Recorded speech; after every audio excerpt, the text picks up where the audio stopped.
السلام عليكم ورحمة الله. الحمد لله وحده والصلاة والسلام على نبي بعده. فأعوذ بالله من الشيطان الرجيم. ولكل أمة جعلنا منسكا ليذكروا اسم الله على ما رزقهم من بهيمات الأنعام.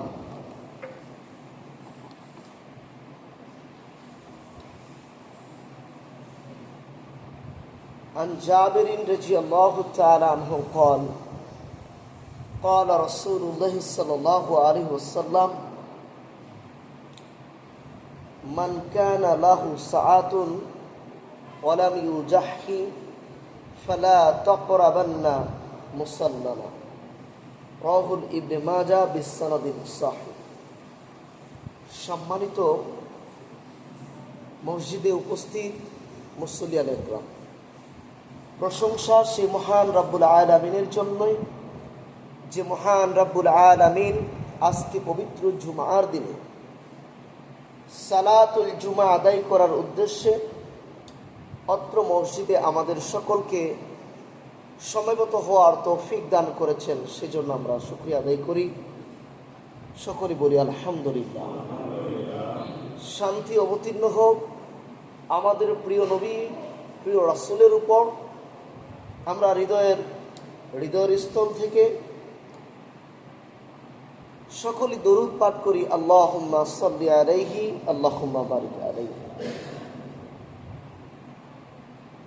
সম্মানিত উপস্থিতি, আজকে আমাদের জুমার খুতবার আলোচ্য বিষয় মাসায়েলে কুরবানি, কুরবানির মাসআলা, কুরবানির যাবতীয় হুকুম হাকাম, বর্তমান আধুনিক যুগের হুকুম হাকাম সহ আমরা আপনাদের সামনে প্রায় 70টি রেফারেন্সের উপর প্রায় 100টি মাসআলা নিয়ে আলোচনা করব ইনশাআল্লাহ। আজকে জুমার খুতবাটা পুরোটাই একটা তথ্যবহুল এবং দালিলিক মাসআলা কেন্দ্রিক, যেখানে প্রায় 70-এরও ঊর্ধ্বে রেফারেন্স থাকবে। কুরবানি সম্পর্কে এ টু জেড সমস্ত মাসআলা নিয়ে মোটামুটি 100টি মাসআলার উপর আলোচনা হবে ইনশাআল্লাহ। আল্লাহ আমাদেরকে যথাযথভাবে কোরআন এবং হাদিসের উপর থেকে অটল থেকে আলোচনা করার তৌফিক দান করুক বলি আমিন। এবং আল্লাহ তাআলা আপনাদেরকেও এগুলো জানার, শোনার, বুঝার এবং মানার তৌফিক দান করুক বলি আমিন। আমরা সময় নষ্ট না করে আলোচনা শুরু করি। কুরবানি যখনই আসে আমাদের মধ্যে একটা ভেজাল মার্কা নাস্তিক গ্রুপ, মূলত তারা নাস্তিক না, মূলত তারা ইসলাম বিরোধী। নাস্তিক কাকে বলে? যে টোটালি কোনো ধর্মের উপর যার বিশ্বাস নাই, কোনো ধর্মকে তারা বিশ্বাস করে না, আল্লাহ বিশ্বাস করে না, পরকাল বিশ্বাস করে না, এটাকে বলা হয় নাস্তিক। কিন্তু আমাদের দেশে যে সমস্ত নাস্তিক আছে তারা আল্লাহ বিশ্বাস করুক আর না করুক, হিন্দু ধর্ম ঠিকই বিশ্বাস করে। হিন্দু ধর্ম, খ্রিস্টান ধর্ম, ইহুদি ধর্মের উপর তাদের কোনো অভিযোগ নাই, যত অভিযোগ ইসলামের বিরুদ্ধে। তাহলে তারা নাস্তিক না ইসলাম বিরোধী? তো তাদের একটা চুলকানি উঠে যায় এই কুরবানিকে নিয়ে। দেখবেন কিছুদিনের মধ্যে পোস্ট দিবে তারা ফেসবুকের মধ্যে যে কুরবানি এটা আবার কিসের, পশু জবাই করে কিসের আমল। একটা পশুকে বাজার থেকে কিনে এনে তাকে সুন্দর করে লালন পালন করে খাওয়াই দাওয়াইয়া কুরবানির দিনে তাকে মাঠে নিয়ে টেনে হিচড়ে ছুরি দ্বারা আঘাত করে রক্ত বের করে দিয়ে পুরো অলি গলি শহর রক্তাক্ত করে দিয়ে রক্তে মাটিকে রঞ্জিত করে, সেইটা দিয়ে আবার কিসের আনন্দ? আমার কথা কি বুঝছেন? ভাবখানা মনে হয় যে শুধু মুসলমানরাই কুরবানি দেয়। শুধু কি মুসলিমরাই কুরবানি দেয়? হিন্দু ধর্মে কুরবানি আছে না? আছে কি না? তারা বলি দেয় না? হ্যাঁ, খ্রিস্টান ধর্মে কুরবানি আছে না? ইহুদি ধর্মে, মুসা আলাইহিস সালামের ধর্মে কুরবানি আছে না? কোরআনে যেমন কুরবানির কথা আছে, তাওরাতের মধ্যেও কুরবানি আছে। হ্যাঁ, সমস্ত ধর্মের মধ্যেই কুরবানি আছে। এটা আল্লাহ বলছেন সূরা হজ্জের 34 নম্বর আয়াতে, ওয়ালিকুল্লি উম্মাতিন জাআলনা মানসাকান। আমি প্রত্যেক ধর্মেই কুরবানির ব্যবস্থা করছি। তাহলে সব ধর্মেই কুরবানি আছে। তাহলে কোনোদিন যখন হিন্দুরা বলি দিচ্ছে, পাঠা বলি দিচ্ছে, তখন এই নাস্তিকরা তাদেরকে কিছু বলে না। আর হিন্দুরা যখন পাঠা বলি দেয়, আমরা তো একটা পশুকে জবাই করার জন্য ধারালো ছুরি ব্যবহার করি যেন তার কষ্ট না হয়।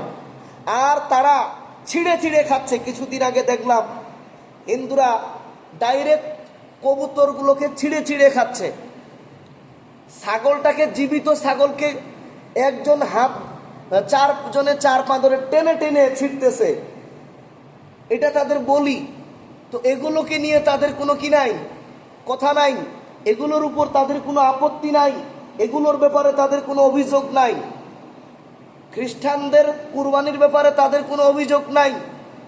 এই যে ইহুদিরা বাইতুল মুকাদ্দাস দখল করতে পারে, লাল গরু জবাই করে, লাল বাছুর জবাই করবে, কুরবানি করবে, এটা নিয়ে তাদের কোনো কি নাই, আপত্তি নাই।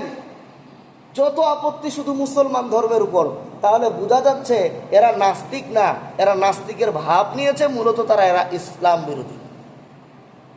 দ্বিতীয় কথা, শুধু কি আমরা পশু জবাই করি আর কিছু করি না? এই পশুটাকে জবাই করে আমরা নিজেরা খাই। এই পশুগুলো জবাই করে আমরা গরিব মিসকিনকে খাওয়াই। তাহলে আমরা নিজেদের আনন্দের জন্য না মানুষের আহার ব্যবস্থা করার জন্য? সাথে সাথে এটাও মনে রাখবেন, নাস্তিকরা না হয় পশু খায় না, মাছ তো খায়। তো মাছেরও তো প্রাণ আছে, মাছ খেলে মাছের কষ্ট হয় না? মাছ খায় না নাস্তিকরা? সমস্ত নাস্তিক কুরবানি, গরু কুরবানি, ছাগল কুরবানির জন্য যাদের মায়া কান্না লাগে, তো মাছের জন্য তাদের কেন মায়া কান্না হয় না? তারা যে ফসল থেকে ধান চাল উৎপন্ন হয়, সেগুলো তো গাছ থেকে হয়। এই যে আপনারা ধানের জীবন নাই, গাছের জীবন নাই, ধান গাছের জীবন নাই। তাহলে ওইটা কেটে তো ধান হচ্ছে, গাছ কেটে তো আমরা ধান পাচ্ছি। তারা যে ডাইনিংয়ের উপর, সোফার উপরে ঘুমায়, সেটা তো একটা গাছ থেকে হয়েছে। তো গাছেরও তো প্রাণ আছে, আছে না? তো ওগুলোর জন্য মায়া কান্না নাই কেন? তার মানে বোঝা যাচ্ছে এরা মুসলমানদের ধর্মকে মানুষের সামনে কি করতে চায়? মানুষের সামনে নিন্দার একটা পাত্র বানাতে চায়। এরা নাস্তিক নয়। তো এদের কথা শুনে বিশেষ করে স্কুল কলেজের ভার্সিটির যারা ছাত্র, তারা গোমরা হয়ে যায়। আসলেই তো, যে পশু জবাই করে আবার কিসের আনন্দ? সবচেয়ে বড় কথা, যারা আজকে নাস্তিক তারা কেউ হিন্দু না, সবাই মুসলমান।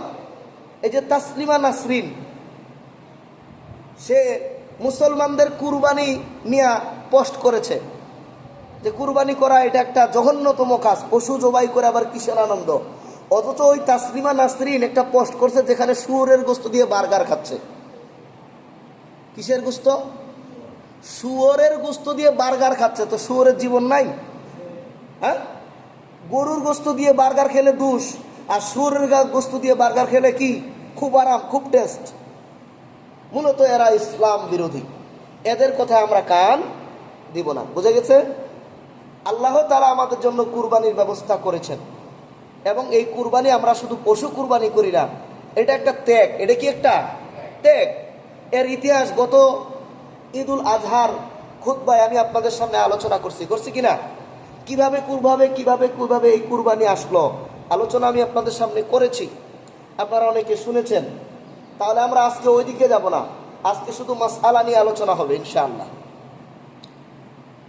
তো দ্বিতীয় যে মাসআলাটা, কুরবানি করা ওয়াজিব না ফরজ, না টাকা থাকলে করা লাগবে কি করা লাগবে না, এটা নিয়ে একটা মতনৈক্য আছে। কুরবানি করা ওয়াজিব বা ফরজ এরকম কোনো বিষয় নয়। কুরবানি করা একটা সুন্নাহ। কুরবানি করা কি সুন্নাহ? কুরবানি করা কি সুন্নাহ? দলিল দলিল হচ্ছে ইবনে মাজার 3124 নম্বর হাদিস। মুহাম্মদ ইবনে সিরিন রাহিমাহুমুল্লাহ, তিনি একজন তাবি, তিনি একজন কি, অনেক সাহাবীদেরকে তিনি পেয়েছেন। তো উনি বলতেছেন, আমি আব্দুল্লাহ ইবনে উমরকে জিজ্ঞাসা করলাম, সাআলতু আন আব্দুল্লাহ ইবনে উমর আনিল জাহা, আমি আব্দুল্লাহ ইবনে উমরকে জিজ্ঞাসা করলাম কুরবানির ব্যাপারে, আ ওয়াজিবাতুন হিয়া, কুরবানি করা কি ওয়াজিব, প্রশ্ন বুঝেন। তখন তিনি বলতেছেন, কানা নবী সাল্লাল্লাহু আলাইহি ওয়াসাল্লাম জাহিয়া, নবী সাল্লাল্লাহু আলাইহি ওয়াসাল্লাম কুরবানি করেছেন, ওয়াল মুসলিমুনা মিন বাদিহি, রাসূলুল্লাহ সাল্লাল্লাহু আলাইহি ওয়াসাল্লামের পর মুসলমানরা কুরবানি করেছে, ওয়া জারাত বিহি সুন্নাহ, এই সুন্নাহ এখনো জারি আছে। এখন বলেন তো কুরবানি করা ওয়াজিব না সুন্নাহ? ফতোয়া আমি দিলাম না আব্দুল্লাহ ইবনে উমর। তাহলে কুরবানি করা ওয়াজিব বা ফরজ এরকম নয়, বরং সুন্নাহ। তবে যারা কুরবানি করাকে ওয়াজিব বলতেছে তারা কোন দলিলের উপরে বলে? ওরা বলতেছে ইবনে মাজাহ 3122 নম্বর হাদিসের উপর। জাবের রাদিয়াল্লাহু আবু হুরায়রা রাদিয়াল্লাহু তাআলা আনহু তিনি বলতেছেন, মান কানা লাহু সাআতান, আল্লাহ রাসূল বলেছেন যার কুরবানি করার মতো সামর্থ্য আছে, ওয়ালাম ইউজাহি, এরপরও কুরবানি করলো না, কুরবানি করার কি আছে, ক্ষমতা আছে, টাকা আছে, এবিলিটি আছে, কিন্তু তারপরও কি করলো না, কুরবানি করলো না, ফালা তাকরাবান্না মুসাল্লানা, ওরা যেন আমার ঈদের মাঠে না আসে। এই হাদিসকে লক্ষ্য করে অনেকে বলতে চায় সামর্থ্যবানদের উপর কুরবানি করা ওয়াজিব। আমি কি বুঝাইতে পারছি? কিন্তু এই ওয়াজিব বিষয়টা উঠে গেছে, মানসুখ হয়ে গেছে। কিভাবে? দুইটা দলিল পেশ করব। এক নম্বর দলিল এই হাদিসের পরের হাদিস 3122 নম্বর হাদিসের এটা, আর 3123 নম্বর হাদিসে আবু হুরায়রা রাদিয়াল্লাহু তাআলা আনহু বলেন যে কানা নবী সাল্লাল্লাহু আলাইহি ওয়াসাল্লাম ইজা আরাদা জাহিয়া, নবী সাল্লাল্লাহু আলাইহি ওয়াসাল্লাম যখন কুরবানি করার নিয়ত করতেন, ইচ্ছা করতেন, ইস্তারা কাবশাইনে, তিনি দুইটা ছাগল কিনতেন, মেষ কিনতেন। এরপর কি কিনতেন, কেমন হতো এগুলোর বিবরণ বলছে, আজিমাইনে সামিনাইনে, অনেক মোটা তাজা, আমলাহাইনে, ধূসর রঙের। এরপরে বলতেছেন আকরানাইনে, শিংওয়ালা, মাউজুয়াইনে, খাসি করার মাসালাটা আবার ফিরে আসবো। এরপরে বলতেছেন ফা জাবাহা ওয়া আহাদাহুমা মিন উম্মাতিহি, একটা জব করতেন তার উম্মতের পক্ষ থেকে, সমস্ত উম্মত তারা মান শাহিদা বিত তাওহীদ, যারা তাওহীদের সাক্ষ্য দেয় এবং রিসালাতের সাক্ষ্য দেয়, মানে আপনার আমার সকলের কুরবানি নবী করে গেছেন, বলি সুবহানাল্লাহ।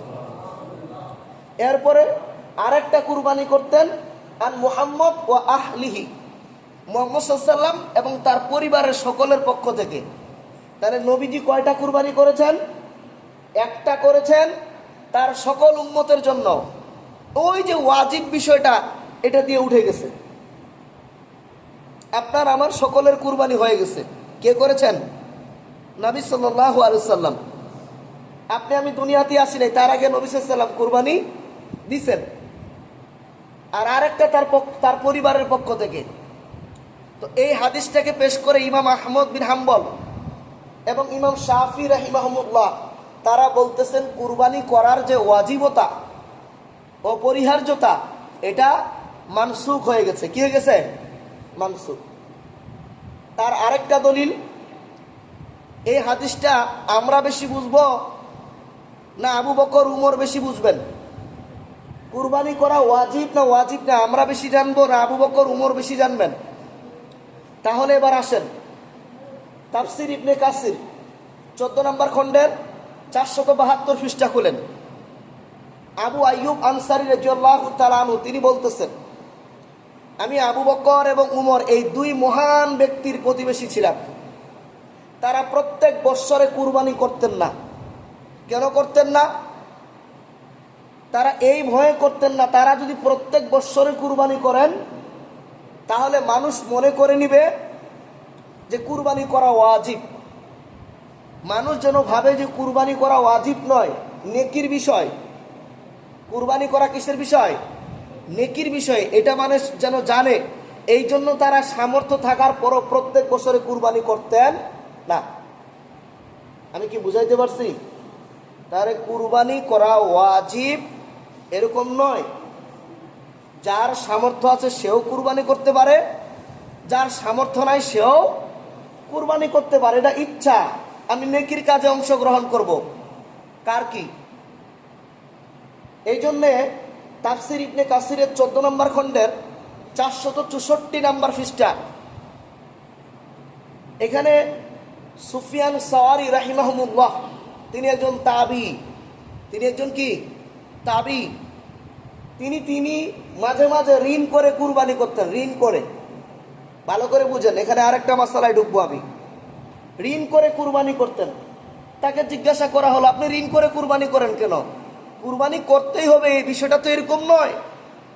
সামর্থ্য থাকলেই কুরবানি দিতে হবে বিষয়টাও এরকম নয়। তাহলে আপনি ঋণ করে কুরবানি করতেছেন কেন? তখন তিনি সূরা হজ্জের আয়াত পেশ করে বলতেন, আল্লাহ তাআলা বলেছেন যে লাকুম ফিহা খায়র, এই কুরবানি করার মধ্যে তোমাদের মধ্যে কল্যাণ আছে। আমি ঋণ করে হলো কল্যাণ ধরবো, তোমার কি? আমি কি বুঝাইতে পারছি? তাহলে আমি আমার আজকের জুমার খুতবা একদিকে যেমন বুঝাতে চাচ্ছি যে কুরবানি করা ওয়াজিব না, নেকির কাজ, কল্যাণের কাজ, আবার একদিকে বুঝাতে চাচ্ছি কুরবানি এত সুন্দর নেকির কাজ যে কেউ যদি ঋণ করেও করতে চায় তাহলে করতে পারে। আমি কি বুঝাইতে পারছি? তাহলে কুরবানিকে কি আমি দূরে ঠেলে দিছি? আমার বক্তব্য শুনে কি এটা বোঝা যাচ্ছে যে কুরবানি আর লাগবে না? আরে ভাই, কুরবানি ওয়াজিব নয়, তবে নেকি যদি পেতে চান, কুরবানির কল্যাণ যদি পেতে চান, যদি কুরবানি করতে চান, আত্মত্যাগ করতে চান, তাহলে ঋণ করে হলেও করা যায়। মাঝখানটা থেকে আমাদের দেশের অনেক হুজুরের ফতুয়া পাওয়া যাবে এমর্মে, ঋণ করা না, বরং ঋণ থাকলে কুরবানি হবে না। এটা মেড বাই